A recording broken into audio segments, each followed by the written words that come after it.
Court 'ਚ ਦਿੱਲੀ ਦੇ ਬਾਰਡਰਾਂ ਦਾ ਰਸਤਾ ਖੋਲ੍ਹਣ ਨੂੰ ਲੈ ਕੇ ਹੋਏ ਸਵਾਲ ਜਵਾਬ ਤੋਂ ਬਾਅਦ ਗਾਜ਼ੀਪੁਰ ਬਾਰਡਰ ਤੋਂ ਬਾਅਦ ਟਿਕਰੀ ਬਾਰਡਰ ਤੇ ਵੀ ਹਲਚਲ ਵਧੀ ਹੈ। ਵੇਖੋ ਇਹ ਰਿਪੋਰਟ।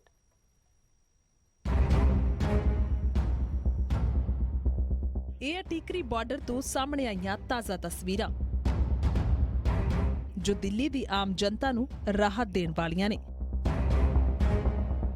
ਪੁਲਿਸ ਵੱਲੋਂ ਲਾਈ ਗਈ ਬੈਰੀਕੇਡਿੰਗ, ਸੀਮੈਂਟ ਦੀ ਪੱਕੇ ਤੌਰ ਤੇ ਬਣਾਈ ਬੈਰੀਕੇਡਿੰਗ, ਰਾਹ ਦੇ ਵਿੱਚ ਗੱਡੀਆਂ ਗਈਆਂ ਕਿੱਲਾਂ ਨੂੰ ਜੇਸੀਬੀ ਦੀ ਮਦਦ ਦੇ ਨਾਲ ਹਟਾਇਆ ਜਾ ਰਿਹਾ ਹੈ। ਇਸ ਤੋਂ ਬਾਅਦ ਉਮੀਦ ਜਗੀ ਹੈ ਕਿ ਦਿੱਲੀ ਤੋਂ ਰੋਹਤਕ ਦਾ ਇੱਕ ਪਾਸੜ ਰਸਤਾ ਖੁੱਲ ਜਾਵੇਗਾ ਤੇ ਰਸਤੇ ਜਲਦੀ ਖੁੱਲ ਸਕਦੇ ਨੇ। ਇਸ ਤੋਂ ਪਹਿਲਾਂ ਗਾਜ਼ੀਪੁਰ ਬਾਰਡਰ ਤੇ ਕਿਸਾਨਾਂ ਨੇ ਆਪਣੇ ਟੈਂਟ ਖਾਲੀ ਕੀਤੇ ਸਨ। ਦਰਅਸਲ ਕੁਝ ਦਿਨ ਪਹਿਲਾਂ ਸੁਪਰੀਮ ਕੋਰਟ ਦੇ ਵਿੱਚ ਸੁਣਵਾਈ ਦੇ ਦੌਰਾਨ ਕੋਰਟ ਨੇ ਕਿਹਾ ਸੀ ਕਿ ਕਿਸਾਨਾਂ ਨੂੰ ਅੰਦੋਲਨ ਦਾ ਹੱਕ ਹੈ ਪਰ ਰਾਹ ਰੋਕਣ ਦਾ ਨਹੀਂ। ਤਾਂ ਬਾਅਦ ਸਵਾਲ ਜਵਾਬ ਦੇ ਵਿੱਚ ਕਿਸਾਨਾਂ ਦਾ ਕਹਿਣਾ ਸੀ ਕਿ ਅਸੀਂ ਤਾਂ ਧਰਨਾ ਪ੍ਰਦਰਸ਼ਨ ਕਰ ਰਹੇ ਹਾਂ, ਰਾਹ ਨਹੀਂ ਰੋਕਿਆ, ਰਾਹ ਦਿੱਲੀ ਪੁਲਿਸ ਨੇ रोके ने। सुप्रीम कोर्ट ने कहा है कि रास्ता खाली हो जाना चाहिए, आप लोग क्या कह रहे हैं? और हम भी यही कह रहे हैं, खाली हो जाना चाहिए। हमने क्या कोई गलत कहा, हमने क्या रास्ते रोक रखे? खाली करवा रहे हैं आज आप लोग? नहीं, हम क्या कोर्ट वो है खाली करवाएंगे, हमने रोक ही नहीं रखा। जिसने रोक रखा वो खाली करे। जिसने रोक रखा है ये लिख के क्या लिख रहा? दिल्ली पुलिस। और तो इसी नहीं रोक रखा आपने बातचीत की? ना, आवाज आती नहीं वहां तक। ਤੇ ਬੀਤੇ ਤੋਂ ਬੀਤੇ ਦਿਨ ਹੋਈ ਕਮੇਟੀ ਦੀ ਮੀਟਿੰਗ ਦੌਰਾਨ ਵੀ ਗੱਲਬਾਤ ਤੋਂ ਬਾਅਦ ਕਮੇਟੀ ਦੇ ਮੈਂਬਰਾਂ ਨੇ ਕਿਹਾ ਕਿ ਕਿਸਾਨਾਂ ਦੇ ਨਾਲ ਗੱਲਬਾਤ ਤੋਂ ਬਾਅਦ ਹੁਣ ਦਿੱਲੀ ਪੁਲਿਸ ਦੇ ਨਾਲ ਰਸਤਾ ਖੋਲ੍ਹਣ ਬਾਬਤ ਗੱਲਬਾਤ ਹੋਵੇਗੀ, ਜਿਸ ਤੋਂ ਬਾਅਦ ਹੁਣ ਟਿਕਰੀ ਬਾਰਡਰ ਤੇ ਇੱਕ ਕਾਰਵਾਈ ਕੀਤੀ ਜਾ ਰਹੀ ਹੈ।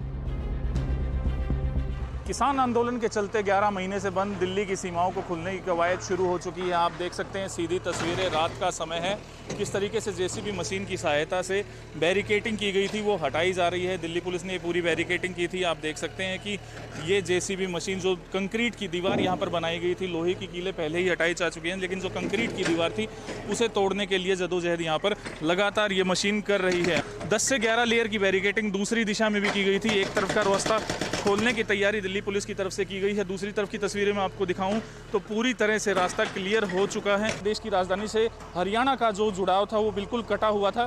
रास्ता नहीं होने की वजह से लोग परेशान थे, लेकिन अब ये रास्ता खुलेगा तो लोगों को सहूलियत होगी। किसानों के साथ हमने सारा एक उसका मौके का भी मुआयना किया है और उसमें ये देखा कि दोनों तरफ अगर एक एक लेन खोलें तो उसके लिए फिर आगे हमें अब दिल्ली वालों से भी बात करनी पड़ेगी कि जो वहाँ पे दिल्ली की तरफ से जो बंद पड़ा हुआ है, अगर हम उसको भी खुलवा लेते हैं तो फिर ये पॉसिबिलिटी बन जाती है कि यहाँ पर एक एक लेन दोनों तरफ से खुल सकती है। तो सर, ये बात तो पहले भी आई थी कि दिल्ली पुलिस ने रास्ते बंद कर रखे हैं, क्या अभी तक दिल्ली पुलिस से कोई बात हुई इस संदर्भ में? देखिए, ऐसे है कि दिल्ली पुलिस से बात करने से पहले हम अपना ये भी श्योर होना चाहते हैं, हमें सर्टन भी करना चाहते थे कि हमारी साइड के पूरे रास्ते अच्छी तरह से खुले हैं और किसी को किसी प्रकार की कोई एक वो भी नहीं होनी चाहिए कि नहीं हम यहाँ से ये नहीं जाने देंगे, वो नहीं जाने देंगे।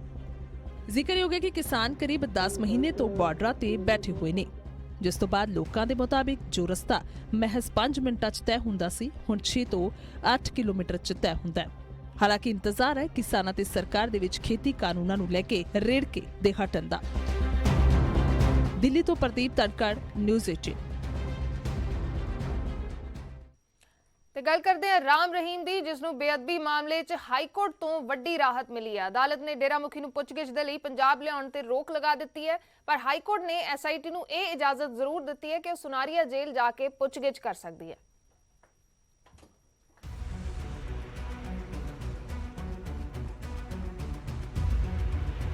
ਬੇਅਦਬੀ ਮਾਮਲੇ ਦੇ ਵਿੱਚ ਫਰੀਦਕੋਟ ਦੀ ਅਦਾਲਤ ਨੇ 25 ਅਕਤੂਬਰ ਨੂੰ ਰਾਮ ਰਹੀਮ ਨੂੰ ਪ੍ਰੋਡਕਸ਼ਨ ਵਾਰੰਟ ਤੇ ਪੰਜਾਬ ਲਿਆਉਣ ਦੀ ਸਿੱਟ ਨੂੰ ਮਨਜ਼ੂਰੀ ਦਿੱਤੀ ਸੀ, ਪਰ ਪੇਸ਼ ਹੋਣ ਤੋਂ ਇੱਕ ਦਿਨ ਪਹਿਲਾਂ 28 ਅਕਤੂਬਰ ਨੂੰ ਪੰਜਾਬ ਹਰਿਆਣਾ ਹਾਈ ਕੋਰਟ ਨੇ ਡੇਰਾ ਮੁਖੀ ਨੂੰ ਵੱਡੀ ਰਾਹਤ ਦਿੱਤੀ।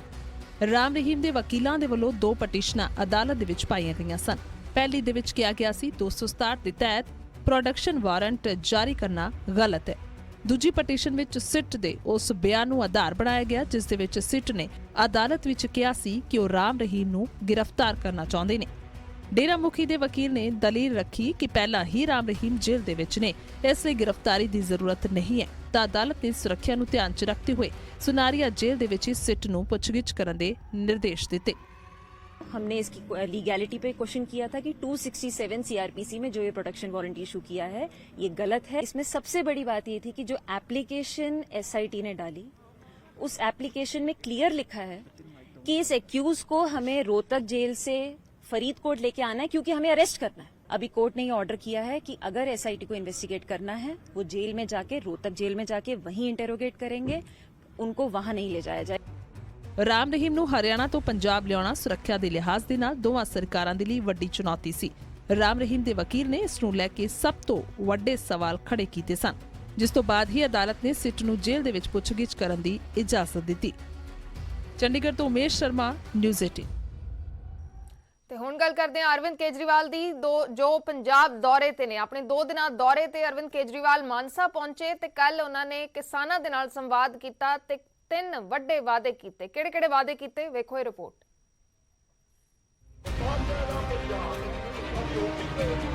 ਜਿੱਥੇ ਬੀਜੇਪੀ ਨੇ ਨਵਾਂ ਪੰਜਾਬ ਦਾ ਨਾਰਾ ਦਿੱਤਾ ਤਾਂ ਅਰਵਿੰਦ ਕੇਜਰੀਵਾਲ ਸੰਗਰੂਰ ਤੋਂ ਬਾਅਦ ਮਾਨਸਾ ਪਹੁੰਚੇ। ਉਹਨਾਂ ਕਿਸਾਨਾਂ ਦੇ ਨਾਲ ਸੰਵਾਦ ਦੌਰਾਨ 3 ਵੱਡੇ ਵਾਅਦੇ ਕੀਤੇ। ਖਾਸ ਤੌਰ ਤੇ ਮਾਨਸਾ, ਸੰਗਰੂਰ, ਬਠਿੰਡਾ ਦੀ ਗੱਲ ਕੀਤੀ ਜਾਵੇ ਤਾਂ ਇਹ ਖੇਤੀ ਪ੍ਰਧਾਨ ਖੇਤਰ ਨੇ, ਜਿੱਥੇ ਕਿ ਜ਼ਿਆਦਾਤਰ ਕਿਸਾਨੀ ਤੇ ਲੋਕ ਪ੍ਰਭਾਵਿਤ ਨੇ। ਹੁਣ ਵਾਅਦੇ ਦਾ ਜ਼ਿਕਰ ਕਰਦਿਆਂ पहला वादा, 1 अप्रैल तो बाद कोई किसान खुदकुशी नहीं करेगा। 1 अप्रैल के बाद से पंजाब के अंदर किसी किसान को खुदकुशी नहीं करने देंगे हम लोग। हमारी जिम्मेदारी है, उसके लिए जो करना पड़ेगा हम करेंगे। दूजा वादा, 30 अप्रैल तक सब दे खात्यां 'च मुआवजे होंगे। सारे पंजाब के किसानों से अपील करना चाहता हूं, आत्महत्या मत करना। मार्च में सरकार बनेगी, अगर चन्नी साहब ने पूरा मुआवजा नहीं दिया, 30 अप्रैल तारीख नोट कर लो, 30 अप्रैल तक आपके अकाउंट के अंदर आपका पूरा मुआवजा चला जाएगा। तीजा वादा, लारा नहीं मुआवजा मिलेगा, जिसकी उदाहरण चन्नी साहब दे वल्लों दौरे दौरान कीते गए ऐलान दी भी दी गई। चन्नी साहब एक गांव में गए जहां पे गुलाबी सुंडी फसल बर्बाद हुई थी, और वहां पे एक किसान को गले लगा लिया और बोले मैं मुआवजा दूंगा। जिन जिन किसानों की फसलें बर्बाद हुई है सबको मुआवजा मिलेगा। जिसको गले लगाया उसको भी मुआवजा नहीं दिया, जिस गांव में गले लगाया उस गांव के लोगों को भी मुआवजा नहीं दिया। ਇੰਨਾ ਹੀ ਨਹੀਂ, ਸਭ ਤੋਂ ਜ਼ਿਆਦਾ ਵੋਟ ਸ਼ੇਅਰ ਕਿਸਾਨਾਂ ਦੇ ਨਾਲ ਵਾਅਦਾ ਕਰ ਗਏ, ਪਰ ਨਵੇਂ ਸੀਐਮ ਚਰਨਜੀਤ ਚੰਨੀ ਤੇ ਤੰਜ ਕਸਰ 'ਚ ਕਸਰ ਨਹੀਂ ਛੱਡੀ। ਕਿਹਾ ਕਿ ਆਮ ਆਦਮੀ ਦੀ ਨਕਲ ਕਰਨਾ ਆਸਾਨ ਹੈ, ਪਰ ਅਸਲ ਦੇ ਵਿੱਚ ਅਮਲ ਕਰਨਾ ਮੁਸ਼ਕਿਲ ਹੈ। ਕਿ ਜਿਸ ਕਿਸਾਨ ਦੇ ਨਾਲ ਤਸਵੀਰ ਛਪਵਾਈ ਉਸ ਨੂੰ ਵੀ ਮੁਆਵਜ਼ਾ ਨਹੀਂ ਦਿੱਤਾ ਗਿਆ। मैं चन्नी साहब को कहना चाहता हूं, चन्नी साहब, आम आदमी की नकल करना बड़ा आसान है, अमल करना बड़ा मुश्किल है। ਇੰਨਾ ਨਹੀਂ, ਚਰਨਜੀਤ ਚੰਨੀ ਨੂੰ ਨਕਲੀ ਆਮ ਆਦਮੀ ਵੀ ਕੇਜਰੀਵਾਲ ਦੱਸਦੇ ਹੋਏ ਨਜ਼ਰ ਆਏ। वादे करने बड़े आसान हैं, वादे निभाने बड़े मुश्किल हैं। पंजाब की जनता को भी कहना चाहता हूं कि भाई जब ओरिजिनल आपके सामने खड़ा है तो फिर डुप्लीकेट को वोट देने से क्या फायदा। ਇਹਨਾਂ ਵਾਅਦਿਆਂ ਸਮੇਤ ਹੁਣ ਤੱਕ ਅਰਵਿੰਦ ਕੇਜਰੀਵਾਲ ਬਿਜਲੀ, ਸਿਹਤ ਤੇ ਹੁਣ ਕਿਸਾਨੀ ਨੂੰ ਲੈ ਕੇ ਗਰੰਟੀਆਂ ਤੇ ਵਾਅਦੇ ਕਰ ਚੁੱਕੇ ਨੇ। ਅਸਲ ਤਸਵੀਰ ਵਾਕਈ ਮਾਰਚ 2022 ਦੇ ਵਿੱਚ ਸਾਫ਼ ਹੋਵੇਗੀ। ਮਾਨਸਾ ਤੋਂ ਬਲਦੇਵ ਸ਼ਰਮਾ, ਨਿਊਜ਼ 18 ਪੰਜਾਬ। ਤੇ ਉਧਰ ਆਮ ਆਦਮੀ ਪਾਰਟੀ ਦੇ ਪੰਜਾਬ ਪ੍ਰਧਾਨ ਭਗਵੰਤ ਮਾਨ ਨੇ ਜਿੱਥੇ ਸਾਬਕਾ ਮੁੱਖ ਮੰਤਰੀ ਕੈਪਟਨ ਅਮਰਿੰਦਰ ਸਿੰਘ ਨੂੰ ਨਿਸ਼ਾਨੇ ਤੇ ਲਿਆ ਤਾਂ ਉੱਥੇ ਹੀ ਮੁੱਖ ਮੰਤਰੀ ਚਰਨਜੀਤ ਚੰਨੀ ਤੇ ਵੀ ਸ਼ਬਦੀ ਵਾਰ ਕੀਤੇ। ਚੰਨੀ ਸਾਹਿਬ ਆਏ ਤਾਂ ਉਹ ਇਸ ਕਰਕੇ ਆ ਵੀ ਬਿਜਲੀ ਦੇ ਸਮਝੌਤੇ ਰੱਦ ਕਰਾਂਗੇ, ਬਰਗਾੜੀ ਦਾ ਇਨਸਾਫ ਹੋਊਗਾ, ਮਾਫੀਆ ਰਾਜ ਖਤਮ ਹੋਊਗਾ। ਆਏ ਤਾਂ ਇਹ ਕਹਿ ਕੇ ਸੀ। 1 ਮਹੀਨਾ 5 ਦਿਨ ਹੋ ਗਏ, ਕਰਦੇ ਕੀ ਫਿਰਦੇ ਆ? ਕੋਈ ਰਾਹ 'ਚ ਜਾਂਦੀ ਡੋਲੀ ਵਾਲੀ ਕਾਰ ਰੋਕ ਲਈ, 100 ਰੁਪਇਆ ਸ਼ਗਨ ਦੇਤਾ, ਕਿਸੇ ਗਿਆਨੀ ਦੇ ਢਾਬੇ ਤੇ ਚਾਹ ਪੀ ਲਈ, ਕਿਤੇ ਤਾਰ ਢਿੱਲੀ ਲੱਗੀ ਪਲਾਸ ਨਾ ਉਹ ਕਸਤੀ। ਇਹ ਮੁੱਖ ਮੰਤਰੀ ਦਾ ਕੰਮ ਹੁੰਦਾ ਯਾਰ।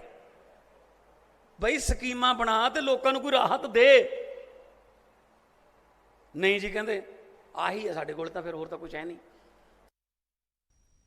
ਬਹਿ ਕੇ ਬਣਾਉਂਗੇ ਤੇ ਫਿਰ ਲੋਕਾਂ 'ਚ ਆਉਂਗੇ ਤਾਂ ਕੀ ਬਣੂਗਾ? ਹੁਣ ਡਰਾਇੰਗ ਰੂਮਾਂ 'ਚ ਚੰਡੀਗੜ੍ਹ, ਦਿੱਲੀ ਬਹਿ ਕੇ ਬਣਾਉਂਗੇ ਤੇ ਫਿਰ ਲੋਕਾਂ 'ਚ ਆਉਂਗੇ ਤਾਂ ਕੀ ਬਣੂਗਾ?